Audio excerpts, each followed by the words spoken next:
What do mean by uncertainty? हाँ, जैसे आज बारिश होगी या नहीं होगी, ये क्या है? एक अनसर्टेनिटी है ना, ये एक प्रकार का क्या है?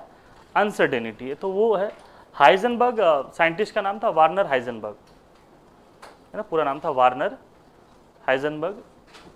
तो ये क्या बताता है, और ये चीज़ें ध्यान में रखना कि डी ब्रॉगली और हाइजेनबर्ग और स्क्रोडिंगर तीनों का वेव मैकेनिकल मॉडल से बिलोंग करते हैं। तीनों जो है डी ब्रॉगली को तीनों एक साथ रिजेक्ट किए थे, ये भी बात को सुनना। और ये हाइजेनबर्ग अनसर्टिनिटी प्रिंसिपल के बारे में बात करें, अनसर्टिनिटी, तो ये अनसर्टिनिटी किस में? पोजीशन में और मोमेंटम में। किस में? पोजीशन और मोमेंटम में। ये सभी बच्चे समझते हो कि मान लो कि अगर हम यहाँ पर एक इस तरीके से लाइन खींचे और ये वेव नेचर का, किस नेचर का? वेव नेचर का। तो यहाँ पे देखो क्या हो रहा, चेंज इन पोजीशन भी हो रहा, चेंज इन पोजीशन हो रहा। जैसे इधर की तरफ आया, इस डायरेक्शन में आया, फिर क्या हो गया, यहाँ से चेंज कर गया, फिर इधर आया, तो यहाँ पर चेंज किस में हो रहा? पोजीशन में। Change in position. और किस में चेंज आ रहा है? चेंज इन, बोलो, मोमेंटम। अब यहाँ पर डिस्कस करते हैं हम लोग कि कभी साइकिल वगैरह जैसे चलाए हो गया, स्कूटी या कार वगैरह में, तो जब भी हमें टर्निंग लेना होता है तो हम लोग क्या करते हैं? टर्निंग का मतलब है कि किस में चेंज कर रहे हैं हम लोग? पोजीशन में। तो जब टर्न लेते हैं तो उस समय हम लोग क्या करते हैं? वेलोसिटी बढ़ा देते हैं कि कम करते हैं? क्या करते हैं? कम करते हैं। अगर मान लो कि वेलोसिटी भी बढ़ा दो, एक्सीलेटर भी मार दो और टर्न भी ले लो, तो क्या होगा? फिर लाइफ की अनसर्टेनिटी हो जाएगी। इस चीज को समझो। यहाँ पर ये क्या कह रहा है कि ये जो पोजीशन में चेंज आ रहा है और किस में चेंज आ रहा है? मोमेंटम में ये दोनों एक साथ नहीं हो सकता, या इसको एक साथ कैलकुलेट नहीं कर सकते। कभी भी देखना कि अगर सीधा रास्ता है तो हमारा सीधा रास्ता है तो मतलब क्या होता है? स्पीड क्या आता है? ज़्यादा। टर्निंग लेना रहता है। अगर मान लो कि जैसे टर्निंग की बात करें, अगर हम इधर से जा रहे हैं और हल्का सा टर्निंग लेना है और यहाँ जा रहे हैं और इस तरीके से टर्निंग लेना है, तो चेंज इन पोजीशन किस में ज़्यादा है? सेकेंड वाले में। तो वेलोसिटी कम किस में करेंगे? सेकेंड वाले में। और अगर यही चीज़ यू टर्न अगर है तो और ज़्यादा करेंगे। तो हाइजेनबर्ग का यही कहना था कि ये तो वेव नेचर को शो कर रहा है, और वेव नेचर को शो कर रहा है, तो ये क्या कह रहा है कि जो चेंज इन पोजीशन है और चेंज इन मोमेंटम, ये दोनों एक साथ कैलकुलेट नहीं हो सकता। नहीं तो एक बार ट्राई करके देखना, साइकिल चलाना और या स्कूटी चलाना, जैसे यहाँ पे टर्न लोगे ना स्प्रिंग डिल में, थोड़ा एक्सीलेटर बढ़ा देना। यहाँ जैसे ये टर्निंग है ना, टर्निंग में क्या करोगे? एक्सीलेटर, मतलब चेंज इन पोजीशन और चेंज इन मोमेंटम दोनों हाई कर लेना। तो इसका कहने का दोनों एक साथ पॉसिबल ये नहीं है। ये चीज़ें क्लियर है? या मान लो कि चेंज इन पोजीशन है तो उस समय मोमेंटम हाई हम लोग नहीं रख सकते, या मोमेंटम बहुत हाई है तो पोजीशन में कोई बहुत ज़्यादा चेंज नहीं हो सकता। क्रिकेट की अगर हम बात करते हैं तो अगर कोई फास्ट बॉलर है तो फास्ट बॉलर की अगर बॉल की बात करें तो वो स्विंग कम करता है as compare to spinner. Reason? Heisenberg uncertainty principle. Fast bowler में क्या है? वेलोसिटी ज़्यादा है, तो वेलोसिटी ज़्यादा है तो पोजीशन में चेंज कम होगा। देखना इस तरीके से, जितने भी इन स्विंग बॉलर है तो वो बहुत ज़्यादा फास्ट नहीं फेंकते होंगे, 120, 130, 135 के आसपास में होंगे, और जो 155, 160 की स्पीड में फेंक रहे हैं, देखना कि बॉल उनके टर्न नहीं हो रहे होंगे। और सबसे अच्छा अगर बॉल के देखो टर्न, तो वो 75 से 80 किलोमीटर पर आवर के स्पीड पे होता है। जितने भी बेहतरीन स्पिनर है, देखना कि 75 to 80 में बॉल उनके टर्न ज़्यादा हो। तो ये टर्निंग वाली जो है वो change in position and momentum के बारे में बात करें कि दोनों को एक साथ कैलकुलेट नहीं कर सकते। तो लिखना statement, according to capital HUP लिख देना, है ना, Heisenberg uncertainty principle, according to HUP, common देके लिखना, the change in position bracket में लिखना delta x and change in momentum, change in position and change in momentum, that is delta p, cannot calculated cannot calculated simultaneously, cannot calculated simultaneously मतलब दोनों एक साथ नहीं हो सकता, अलग अलग कर सकते हो, cannot calculated simultaneously। और यहीं पर हाइजेनबर्ग ने एक इक्वेशन दिया था, देखो यहाँ पर delta X into delta P it should be greater than equal to h upon 4 पाई। बहुत जगह पर ना आपको ऐसा भी मिलेगा h bar by 2b। Physics के जो हायर बुक है उसमें क्या मिलता है आपको h बार बाई 2, क्योंकि h बार जो है यही सब कुछ है, ये क्या होता है h अपॉन 2। इसलिए बहुत जगह पर ये भी मिलेगा आपको। फिजिक्स के जितने भी स्टैंडर्ड बुक है, रेस्निक हेलिडे हो गया, वाकर वगैरह, उसमें तो यही बुक मिलेगा। CRN जिमेंस्की की भी एक बुक आती है ना। ये सब लाइब्रेरी जाओगे तो पढ़ना है किताब, अब तो स्कूल नहीं जाओगे, कॉलेज के में जाओगे तो 2-3 किताब आता है वो पढ़ना चाहिए।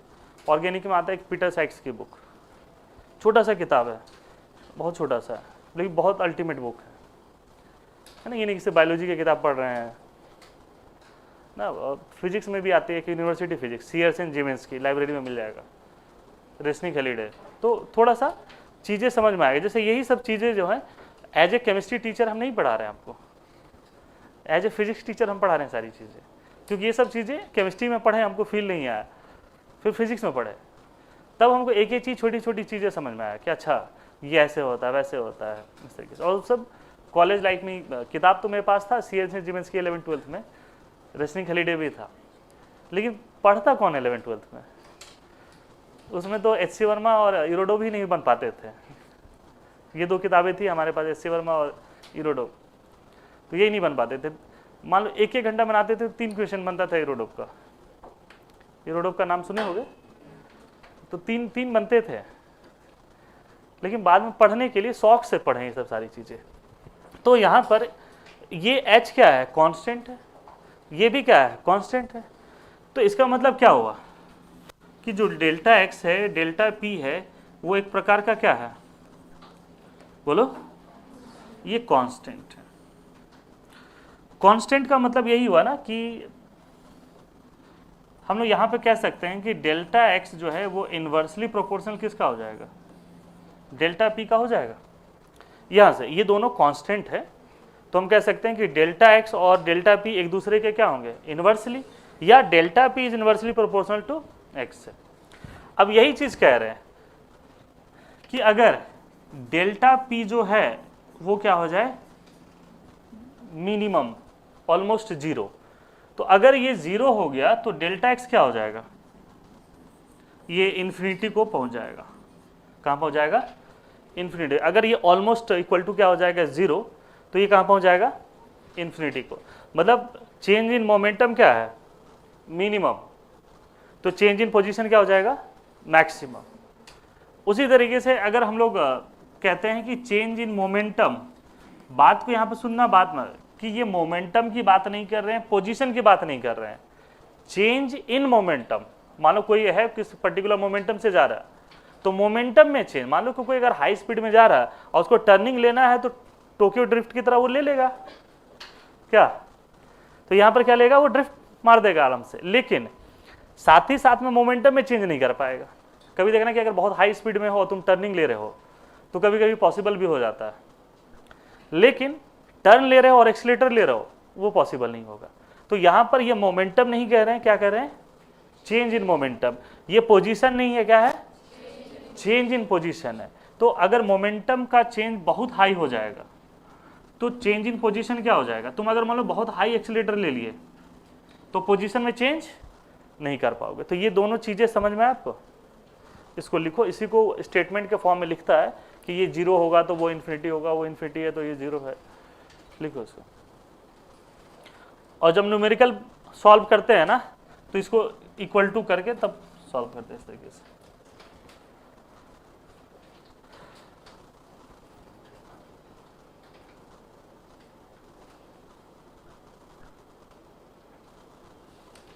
लिख ली इसको।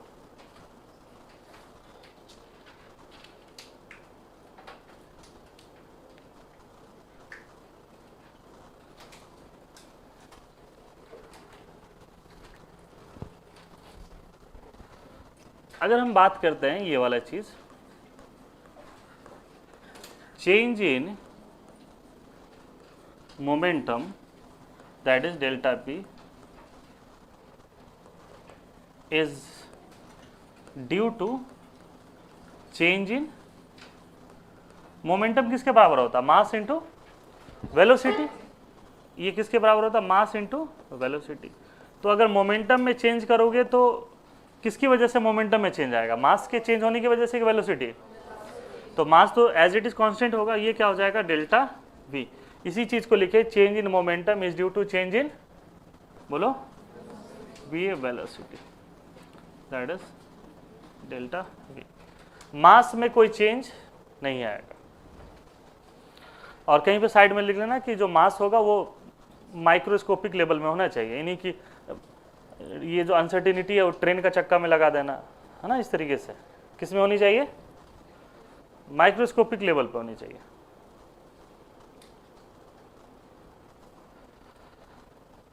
तो जो हाइजेनबर्ग अनसर्टिनिटी प्रिंसिपल है वो क्या हो जाएगा? m delta V it should be greater than equal to h upon 4 pi. यहाँ से फॉर्मूला क्या चेंज होगा? Delta x into delta V it should be greater than equal to h upon 4 pi m।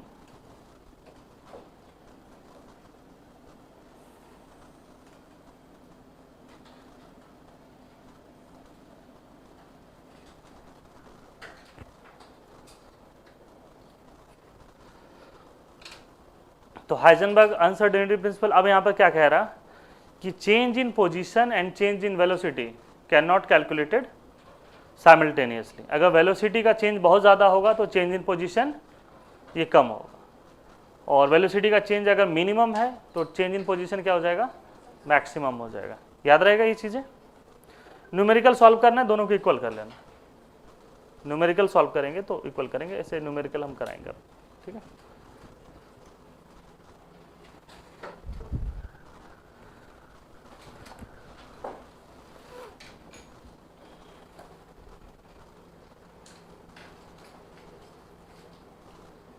Next लिखना, HUP for मतलब Heisenberg uncertainty principal for change in energy and change in time, change in energy and change in time. Bracket में लिख लो knit 2017, knit 2017, ये मिलेगा आपको PYQ में। What is the relation between change in energy and change in time by using Heisenberg uncertainty principal? तो देखो यहाँ पर अगर हम बात करें फोर्स का, तो फोर्स किसके बराबर होता है? Change in momentum by change in time, ये इसके बराबर होता है। एनर्जी किसके बराबर होता है? फोर्स इंटू डिस्प्लेसमेंट, क्या यही होगा? फोर्स इंटू डिस्प्लेसमेंट, है ना। तो ये डेल्टा ई इस तरीके से लेते हैं हम लोग। Energy force into displacement. Force का वैल्यू क्या लिखेंगे यहाँ पर? Delta P into delta X by क्या होगा? Delta T. तो इसको क्रॉस मल्टीप्लाई करोगे तो del P into del X, ये किसके बराबर आएगा? Delta E into delta T. कुछ समझ में आया ये क्वेश्चन? ये क्या कहता है? Change in energy and change in time can not calculated simultaneously. ये वर्ड को ऐड करके लिखो, change in energy and change in time can not calculated simultaneously.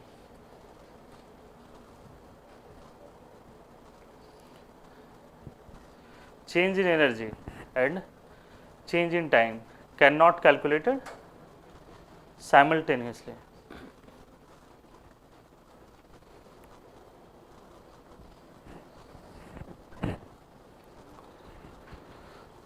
change in energy and change in time cannot calculated simultaneously। अगर ऐसा हुआ कि change इन energy बहुत high है तो टाइम चेंज होने का क्या होगा? वहाँ पर नहीं के बराबर होगा, और डेल्टा ई क्या हो जाएगा? बहुत कम। तो डेल्टा टी क्या हो जाएगा यहाँ पर, बहुत ज़्यादा मिल जाएगा। अब समझो यहाँ पर कि मान लो इधर से कोई एक कार है जो धीरे धीरे आराम से जा रही है और सामने से भी एक कार है जो धीरे धीरे आ रहे हैं, तो क्या होगा कि दोनों वेलोसिटी कम है, इसका मतलब है कि एनर्जी भी क्या होगा, इनका कम होगा। तो अगर ये दोनों आमने सामने आ जाएंगे तो यहाँ पे ड्राइवर को आराम से मौका मिल जाएगा कि वो क्या करेगा, बच जाएगा। मतलब चेंज इन एनर्जी का चेंज कम है तो टाइम यहाँ पे क्या मिलेगा, ड्राइवर को ज़्यादा मिलेगा। और अगर मान लो यही बहुत हाई एनर्जी में और ये भी क्या है, हाई एनर्जी में, तो दोनों का बचने का चांस क्या होगा, बहुत कम मिलेगा। कभी देखे ना स्कूल में कि आराम से धीरे धीरे आ रहे हैं, सामने से आए हैं तो अपने रास्ता बदल लिए लोग, और एक है कि दोनों एकदम दौड़ते हुए आ रहे हैं, सामने से हेड ऑन कोलिजन हुआ है ना, तो मोमेंटम कंजर्व होगा वहाँ पर क्या। तो हेड ऑन कोलिजन है, ये इस तरीके की चीज़ें ही हम लोग बात करते हैं। जिसको समझो यहाँ पर सुनामी क्या है, एक हाई एनर्जी टाइडल वेव है। तो सुनामी जब आता है तो टाइम क्या मिलता है, बहुत ज़्यादा मिलता है बचने का या कम मिलता है, कम मिलता है। तो जब भी अगर हाई एनर्जी होगा तो टाइम क्या होगा, कम मिलेगा। मान लो कोई बच्चा बैठा हुआ है ना, तो अगर हम बहुत तेज़ी से एक थप्पड़ मार दें तो उसको गाल हटाने का टाइम कम मिलेगा। लेकिन अगर वही चीज़ एकदम स्लो मोशन में धीरे धीरे करके लाएंगे तो क्या होगा, भाग जाएगा। मतलब टाइम क्या मिलेगा उसको, ये ज़्यादा मिलेगा। तो ये चीज़ें देखो कि ये बहुत अच्छी चीज़ें और हम लोग इसको बहुत पहले से पढ़ाते थे, ये एनर्जी वाला टाइम। और इसको जेई नहीं पूछा, आईआईटी नहीं पूछा, कौन पूछ रहा, निट पूछ रहा। हम एक चीज़ देखें, कभी भी जो नए क्वेश्चंस होते हैं जैसे रिंग चेन आइसोमेरिज्म, सबसे पहले निट ही पूछा था उसको। तो फिर आरसीआई जो रिंग चेन आइसोमेरिज्म है बिफोर 2005 वो था ही नहीं सिलेबस में। 2005 से पुरानी जितनी भी किताबें उठा के देख लो, रिंग चेन आइसोमेरिज्म नहीं मिलेगा। लेकिन 2005 के बाद में थोड़ा सा आईपीएससी में अमेंडमेंट हुआ, 2006 के आईपीएससी में उसको डाल दिया। तो एआईपीएमटी होता था उस समय। तो ये कभी भी अच्छे क्वेश्चन जो होते हैं वो नीट भी इंट्रोड्यूस करता है इस तरीके की चीज़ें। तो ये हाइजेनबर्ग वाली चीज़ें क्लियर है थियोरेटिकली, या सुनो।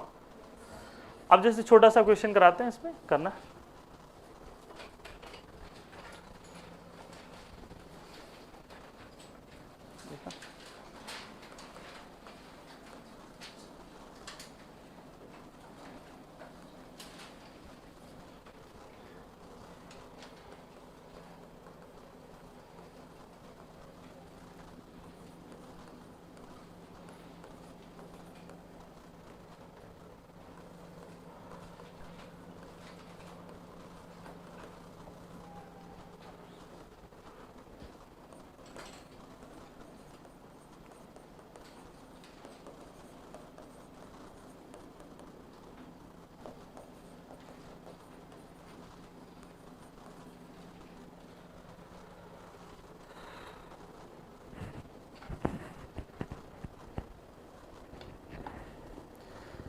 a 10 gram ball having velocity 200 meter per second and uncertainty in velocity is 10 to the power minus 2%, then find change in position.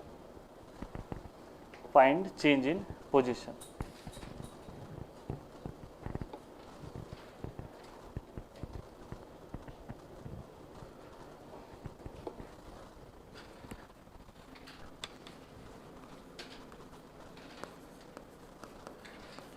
ये मास किस में दिया होगा, तो क्या करोगे इसको केजी में कन्वर्ट करना होगा, क्योंकि बाकी ये किस में है, एमकेएस में है ना।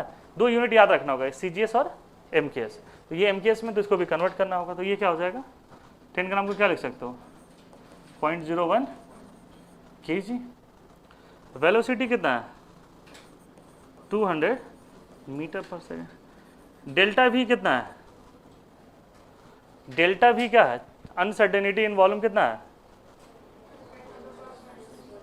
10 का पावर माइनस 2%, किसका, 200 का। तो डेल्टा भी जो होगा वो 10 का पावर माइनस 2% ऑफ 200। अब इसको सॉल्व कर लेना, 10 का पावर माइनस 2 बाई 100 इंटू 200। तो 2 इंटू क्या आ गया, 10 का पावर माइनस 2। अब सॉल्व कर लोगे। तो हम लोग को पता है कि delta X into delta V it should be greater than equal to H upon 4 pi M.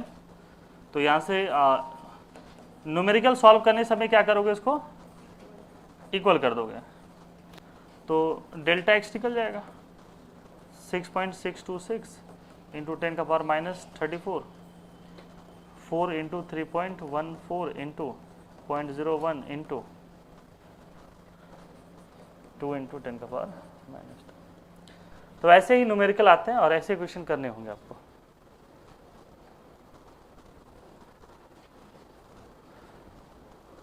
कर लोगे?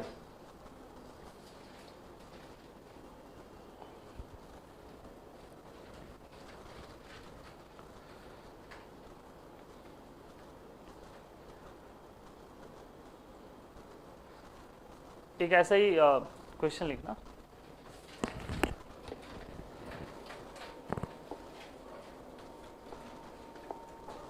ठीक है ना। If delta x and delta we, if delta x and delta v, delta x and delta v are same,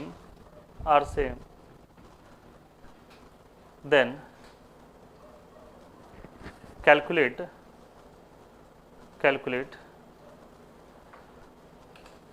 delta x, calculate delta x।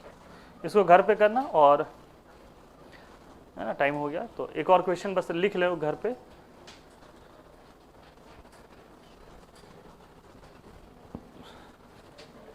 Why electron does not exist in the nucleus of atom?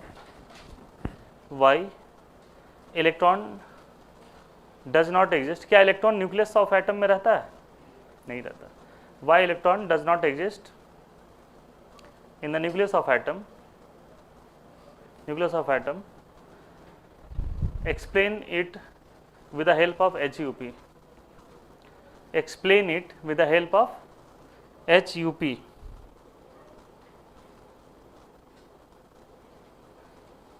Explain it with the help of HUP। ठीक है, तो अगले class में ये चीज़ें कराएंगे और फिर स्क्रोडिंगर की चीज़ें बताएंगे आपको। स्क्रोडिंगर में ऑर्बिटल्स के बारे में जानकारी अच्छी से होनी चाहिए। क्वांटम नंबर्स तो हम पढ़ा दिए ना आप लोग को, उसमें तो दिक्कत नहीं होना चाहिए। तो फिर ये SPDF वगैरह का जो ग्राफ जो परेशान करता है ना, तो SPDF के ग्राफ वगैरह बताएंगे, फिर कैसे कैसे नोडल प्लेन वगैरह है ना, एंगुलर नोड, रेडियल नोड, ये सब सिखाएंगे।